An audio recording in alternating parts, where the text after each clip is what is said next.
Advertencia. El siguiente video contiene descripciones de asesinatos, incluidos asesinatos de niños.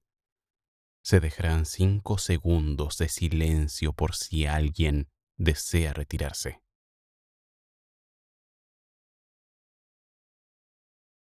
Después de matar a su cómplice, empleado y amigo, Holmes calma a la esposa de Benjamin. Le dice que su marido está a salvo en Sudamérica y que pronto ella y sus hijos se reunirán con él. Ella no solo le cree, sino que deja que Holmes cuide a sus 3 hijos y se los lleve de viaje para evadir la justicia. Pero no todo era perfecto para nuestro doctor. La agencia de seguros tenía sus dudas y pidió identificación adicional sobre el cadáver. Holmes fue acompañado de Alice, una de las hijas de Benjamin, y entre los dos confirmaron la identidad del difunto. Holmes mutiló al muerto y se llevó partes de él.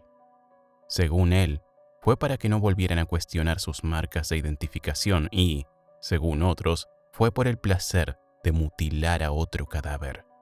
Holmes también recibió ayuda de un abogado corrupto, al que hizo creer que estaban estafando a la compañía de seguros. Sin embargo, el abogado exigió a Holmes una gran suma de dinero para guardar el secreto. Lo irónico de la situación es que tanto el abogado como la compañía de seguros creían que Holmes, como otras veces, estaba falsificando un cadáver, cuando esta vez, de verdad, era el cuerpo de Petersell.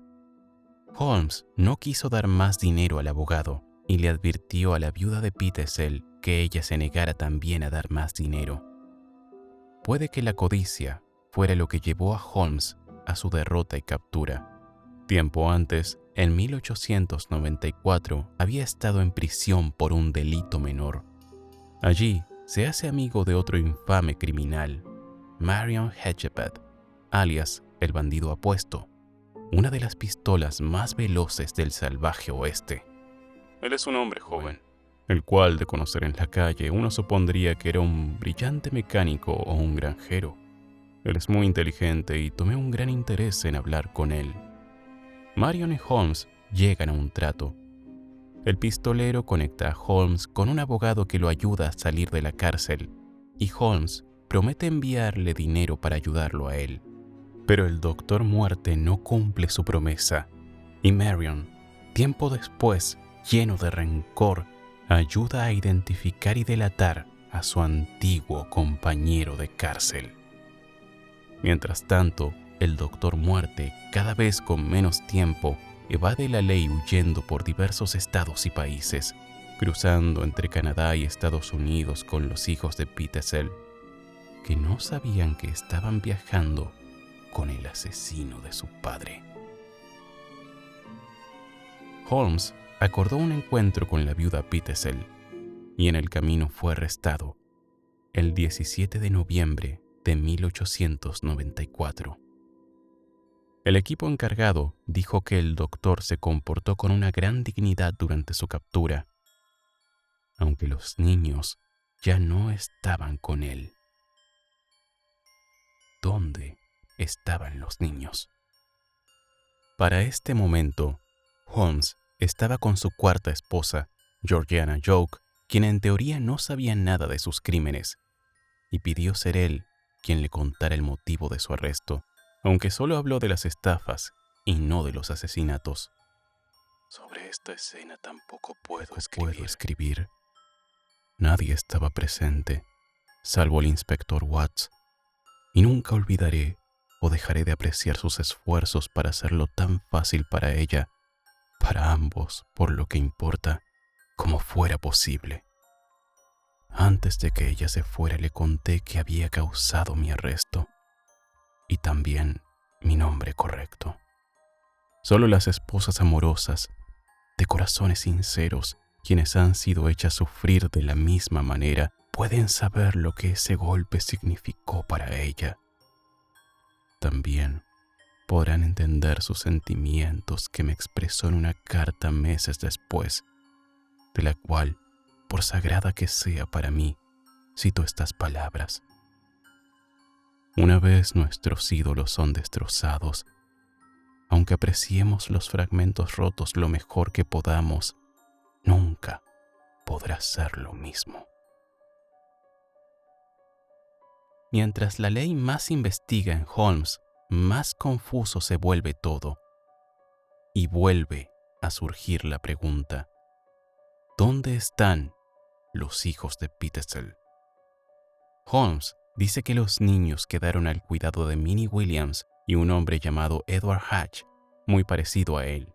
En esta versión de la historia, Minnie sigue viva. Se había separado de él y se había vuelto la amante de Hatch. Dice incluso que huyeron a Londres. Los agentes gastan tiempo y recursos para investigar estas declaraciones y se descubre que son mentira cuando aparece algo: cadáveres. Holmes se muestra devastado y llega a la conclusión de que Minnie y Hatch planearon todo para matar a los niños y hacerlo quedar a él como culpable. En este punto publica una autobiografía en la que cuenta en 200 páginas su vida, presentándose como alguien generoso y solo un estafador, nunca un asesino, a quien estaban traicionando y estaba siendo abandonado por todos sus seres queridos. Leí la autobiografía y lo más preocupante es que Holmes sabe cómo crear una mentira muy convincente. Era un muy buen escritor y manipulador experto. Sabe cómo dar compasión, parecer educado e incluso cómo adoptar una apariencia aburrida con el fin de crear una cortina de humo para despistar a quienes lo buscaban. Por ejemplo, en esta biografía él dice que Benjamin se suicidó, ya que no podía salir de su alcoholismo y prefería morir a seguir gastando el dinero de su familia así. De esa forma, ellos podrían cobrar la póliza. Aquí está el fragmento en el que él, en teoría, encuentra el cadáver de su amigo y asistente. Aún no me había recuperado totalmente del cloroformo y estaba mareado. Esto no se debía a mi súbito encuentro con un cuerpo muerto, pues mi experiencia médica de años previos me había dejado acostumbrado a escenas y vistas desagradables. Pero el hombre había sido para mí mucho más que un empleado ordinario. Alguien quien, aunque la mayoría de nuestros gustos eran diferentes, siempre me había gustado. Y había tenido menos desacuerdos con los que probablemente hubiera tenido, llegado el caso, si hubiera sido mi propio hermano. Y encontrarlo así me había deshecho. Sin embargo, pronto esta versión se cae. Se llega a la conclusión de que Holmes mató a Benjamin Petersell y a sus 3 hijos. La prensa, por su parte, muere por conocer toda la historia. Empiezan a correr rumores como la pólvora. Algunos dicen que Holmes llegó a matar hasta 200 personas en su castillo, usando incluso instrumentos de tortura medievales. Pero la verdad es que la policía nunca encontró estos instrumentos, y Holmes vendió una nueva confesión al Philadelphia Inquirer. Aunque mantiene la elegancia y su vocabulario elocuente, el tono es mucho más sombrío, incluso macabro, y admite con detalle haber asesinado a 27 personas, de las cuales se descubrió que algunas estaban vivas. Habiendo leído este documento y conociendo la astucia de Holmes, puedo aventurar 2 conclusiones. La primera es que Holmes conocía lo que los lectores buscaban: una historia amarillista y sangrienta, algo de lo que escandalizarse que le permitiera cobrar más dinero, y se los brindó con detalle. A pesar de ser un asesino, era también un gran escritor. La segunda es que hay cierta exageración en su tono, cierta ironía. Él ya sabía que iban a descubrir que algunas de sus víctimas estaban sanas y salvas. Aún ante las puertas de la muerte, nunca dejó de burlarse de la sociedad ni de estafarla. Comparemos, por ejemplo, su anterior declaración con parte de la confesión en la que dice cómo mató a Benjamin. Fui a la casa, rápidamente destrabé la puerta y entré sin hacer ruido al cuarto del segundo piso, donde lo encontré insensiblemente borracho, como había esperado. Pero incluso en esta condición la pregunta podía ser hecha. No temía que solo pudiese estar naturalmente dormido o parcialmente insensible y por lo tanto capaz de volver en cualquier momento a sus sentidos y defenderse. La respuesta es no. E incluso si hubiese pasado, mi gran fuerza me hubiera permitido sobrepasarlo. Solo una dificultad se presentaba. Era necesario matarlo de tal forma que ninguna lucha o movimiento de su cuerpo ocurriera. De otro modo, sus ropas, si quedaran descolocadas, hubieran hecho imposible reacomodarlas en su condición normal. Superé esta dificultad primero atándolo de manos y pies, y habiendo hecho esto, procedí a quemarlo vivo al saturar sus ropas y cara con benzina e incendiándola con un fósforo. Finalmente, cuando murió, removí las cuerdas y tiras que lo mantuvieron atado y extinguí las flamas, y un poco después vertí en su estómago 1,5 onzas de cloroformo. A continuación, escucharán fragmentos de la confesión de cómo mató a los hijos de Pitezel.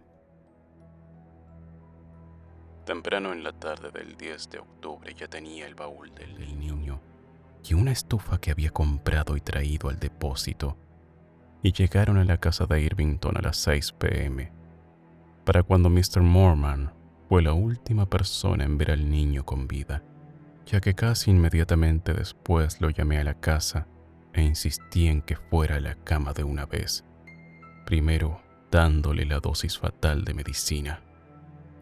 Tan pronto dejó de respirar, corté su cuerpo en partes que pudieran pasar por la puerta de la estufa, y combinando con el uso de gas y corazones de maíz, procedí a quemarlo con tan poca emoción como si hubiera sido algún objeto inanimado. Si pudiera ahora recordar una circunstancia, un acto o palabra desagradable de su parte en justificación por este horrible crimen, sería una satisfacción para mí.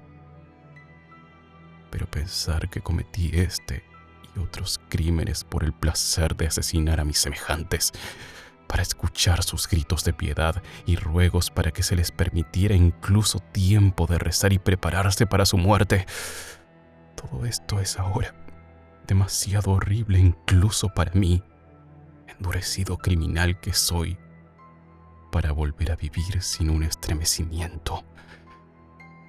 Es para preguntarse si desde mi arresto mis días han sido aquellos de reprocharme en tortura y mis noches de miedo sin descanso.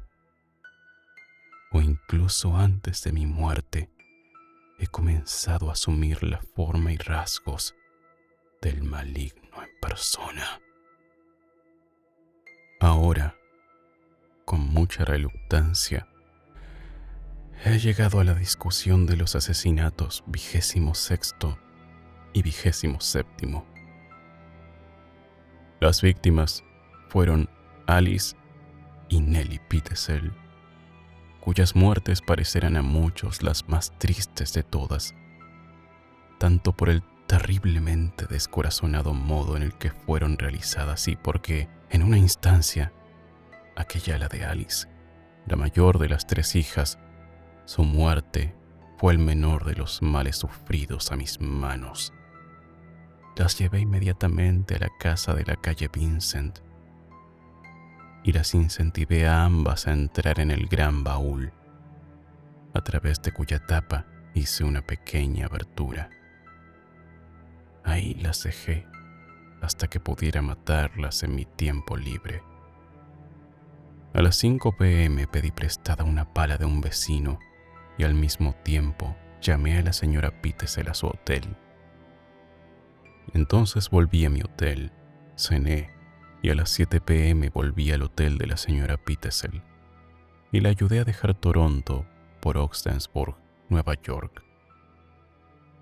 Más tarde que las 9 p.m. volví a la casa, donde las niñas estaban encerradas, y terminé sus vidas conectando el gas con el baúl.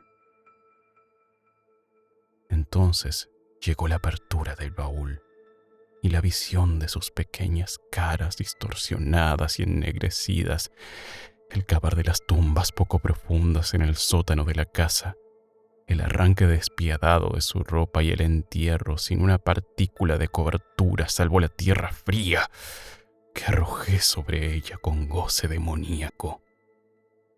Consideren qué acto horrible fue este. Las pequeñas, inocentes e indefensas niñas, la mayor de ellas de solo 13 años, una débil y enfermiza niña, que uno creería que era mucho más joven. Consideren que por 8 años antes de su muerte había sido casi un padre como ellos habían sido mis propios niños, dándome así el derecho para que recurrieran a mí en búsqueda de cuidado y protección. Y en su riguroso juicio dejen caer sus amargas maldiciones sobre mí. Sin embargo, solo por mí rezo.